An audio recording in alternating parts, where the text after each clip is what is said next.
Coringa 2 ou Coringa Delírio A2. Será que a continuação do filme de 2019, que eu particularmente adoro e que foi sucesso de bilheteria, bateu bilhão na bilheteria, será que essa sequência deu certo?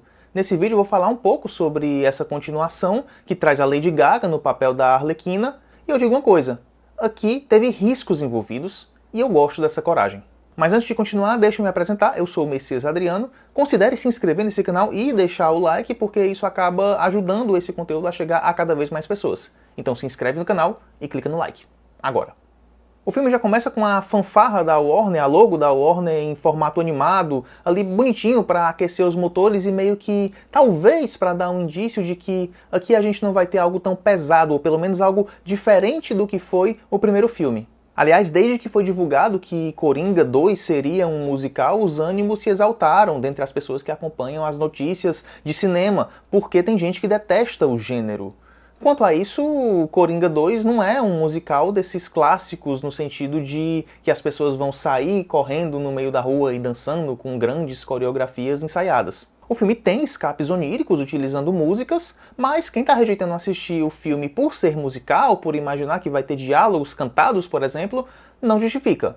E mesmo se tivesse, né, assim, vá ver o filme e tirar suas próprias conclusões. O primeiro ponto que salta aos olhos aqui é o Joaquin Phoenix. Quando o personagem está na cadeia, o Phoenix faz com que o Arthur fique cada vez mais parecido com um animal, com a postura curvada, pesada, mas sempre com o olhar maléfico, os olhos ameaçadores e com uma expressão pesada, com uma maquiagem que colabora para ressaltar o nariz adunco e que acaba contribuindo tudo isso para criar a famigerada carinha de doido que o ator já tem. Não é só isso que reflete o talento do ator. Existe um belíssimo trabalho aqui que ele faz na questão da inflexão da voz. Quando a voz dele começa a falhar em alguns momentos, quando o personagem está nervoso ou abalado, ou então quando ele vai defender a si mesmo no tribunal e ele passa a emular diversas vozes, algumas vozes mais pomposas, indo do mais agudo ao mais grave. O Todd Phillips sabe da joia que tem e aproveita muito bem o tempo de tela do Joaquin Phoenix, como num longo plano no qual o Coringa, o Arthur, está sendo levado da prisão para o tribunal e a gente fica um bom tempo ali, alguns bons segundos, só focado no rosto, nas expressões do personagem. Ou então, quando ele utiliza a câmera com uma lente para ressaltar a magreza do personagem, os ossos ali quase aparentes do Arthur. O que nos leva a Lady Gaga, que está apagada. E não por culpa dela, é mais por culpa, digamos assim, da personagem mesmo. Não tem muita coisa, não tem muita cena memorável para ela trabalhar. Ela canta bem, por óbvio, mas não faz muita coisa, não chama muita atenção.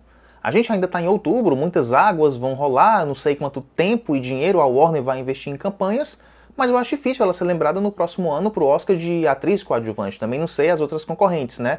O que eu sei é que a Lady Gaga aqui ela está no limite do mal aproveitada. De certa forma, o filme flerta com uma espécie de filme de tribunal. Ele acompanha do início ao fim do julgamento do Arthur Fleck, do Coringa, pelos crimes que foram cometidos no filme de 2019. Nesse meio tempo, ele conhece a Arlequina, interpretada pela Lady Gaga, no Asilo Arkham, que é a prisão do universo Batman para os mentalmente debilitados. Falando nisso, o próprio título do filme é o nome de um transtorno psicótico que realmente existe, está ali catalogado. Folia A2 ou Delírio A2, grosso modo, é uma neuropatia rara que ocorre quando uma pessoa exerce influência sobre outra pessoa muito próxima e essas duas passam a ter ilusões muito parecidas ou idênticas, quase como uma esquizofrenia compartilhada, para resumir. Nesse caso, tudo levando a crer que seriam o Coringa e a Arlequina, né? Esses dois que compartilhariam essas ilusões, essas loucuras. Algumas coisas muito me incomodam no início do filme.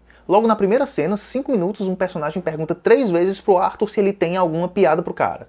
Tem uma piada pra mim? Tem uma piada pra mim? Tem uma piada pra mim? A gente tem uma repetição da música do primeiro filme, a That's Life, o uso do slow motion, uma enxurrada de cenas com câmeras lentas, do Arthur caminhando nos corredores, tudo isso sem propósito nenhum, isso foi me aborrecendo e pensando...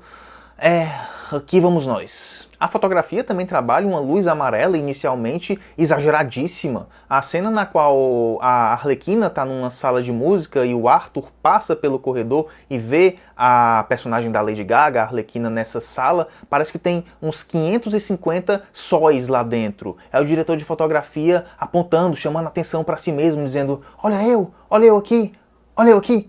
Mas ok, até que tem alguns bons momentos, como uma cena na qual, nessa mesma sala de música, o Coringa e a Arlequina estão se conhecendo ali pela primeira vez, estão se falando pela primeira vez, e a câmera chacoalha, ela balança um pouquinho para transparecer o nervosismo e o desequilíbrio daquela situação entre aqueles dois personagens. Ou então, numa outra cena, numa cela escura, um breu, e o Arthur acende um isqueiro que a chama é amarela e fica uma composição bem bonita e ok, se a gente pensar nessa chama, nessa luz amarela como uma espécie de esperança para ele, funciona, é bonito, ok.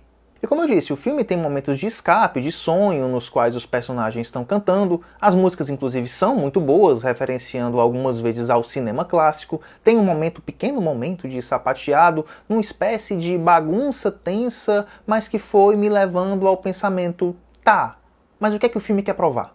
Então acontece no filme uma mudança de rumo que é refletida inclusive na linguagem cinematográfica pela mudança de ângulos. Numa dessas passagens oníricas, na qual o Coringa e a Arlequina estão cantando num palco uma música romântica, eles estão vistos como na visão da plateia, num plano e contraplano bem quadradinho, bem básico, até que um dos personagens fala: a gente não está dando para o público o que o público quer. Nesse momento, a câmera sai do plano contra plano da visão da plateia e vai para o outro lado dos personagens, o que representa cinematograficamente uma mudança. E é a partir daí, desse ponto, que os conflitos começam a ficar mais interessantes. Aí começam a aparecer algumas traições e viradas que deixam tudo um tanto quanto mais intrigante. Porque é a partir daí que o filme vai se construir como uma grande resposta às críticas negativas do primeiro filme em relação à influência negativa nos fãs que o personagem do Coringa poderia causar. É a partir daí que o roteiro do Todd Phillips parece recalcular a rota, justificando inclusive algumas bobagens do começo do filme, como no diálogo entre a Arlequina e o Coringa, na primeira conversa entre eles, ela expôs ali de forma verbal o motivo de ela entendê-lo, porque ela vivia na mesma vizinhança, porque ela também teve pais abusadores, blá blá blá. E a partir daqui nesse vídeo, talvez eu tenha que entrar em algumas revelações mínimas da trama, mas se você é spoilerfóbico, se você tem medo de spoilers, pode ser que você se incomode. Se você se incomoda, você para o vídeo aqui, vai assistir o filme e depois volta. Se você já assistiu ao filme ou não se incomoda, vamos lá, não é tanta coisa assim que eu vou falar não. Quando o Coringa assume a própria defesa, tem uma cena na qual a gente vê o Coringa e o Gary, o cara com o nanismo lá do primeiro filme. O Coringa faz um discurso imponente, ele tá ali no modo full Coringa, com a coluna ereta, todo cheio de si, e ele fala sobre o ódio que ele tem contra a sociedade, ele é aplaudido pelas pessoas que estão ali em apoio a ele, e ele volta para a cadeira imponente, vitorioso. Mas aí o Gary, extremamente abalado e emotivo, interrompe esse fim. E ele fala para o Coringa que o Coringa fez foi sério, que ele afetou a vida de diversas pessoas, não só daquelas que morreram. Inclusive ele afetou a vida de um cara pelo qual o próprio Arthur, pelo qual o próprio Coringa tinha afeto, que é o Gary. O Gary fala que ele não consegue mais dormir, que ele tem medo, que ele não costumava ter medo, que ele sente dificuldades em encontrar emprego, ele está ali claramente abalado. Ele afetou a vida da vizinha que dá um depoimento antes também, que é uma pessoa boa, mas que é tida como culpada agora pela sociedade por não ter chamado a polícia antes, por exemplo. E é curioso que nessa hora o próprio Coringa hesita, ele solta um droga, algo como se ele estivesse dizendo: pera, eu não estava preparado para isso, pera, eu tô confuso. E logo depois o filme faz um paralelo que talvez seja o meu favorito. O Coringa volta para a prisão, para Arkham, ele é espancado pelos guardas, mas os colegas do Coringa, quando o Coringa está passando pelo corredor, o exaltam, batem palma, um deles inclusive canta alto. Aí o Coringa é jogado na cela e enquanto o colega dele está sendo enforcado por um dos guardas, o Coringa escuta aquilo. Nesse momento a gente vai para um flashback dele naquela cena icônica do banheiro, da dança no banheiro do primeiro, mas não dele imponente como na imagem conhecida, e sim ele retirando a maquiagem na pia. Ao mesmo tempo, a montagem nos mostra que a Arlequina está colocando a maquiagem em outro local. Dá para quase ouvir a dúvida pairando na cabeça do Arthur nesse momento de troca de máscaras, nesse momento de compartilhamento de loucura, algo como: o que é que eu estou fazendo? Nessa tomada de consciência, digamos assim, é curioso que o filme nos dá algumas dicas também pelo figurino. No outro dia, quando o Arthur vai para o tribunal, ele tá com a maquiagem do Coringa, mas não tá com cabelo verde, tá com cabelo normal. E o terno dele não é o terno vinho do Coringa, e sim o terno marrom do Arthur.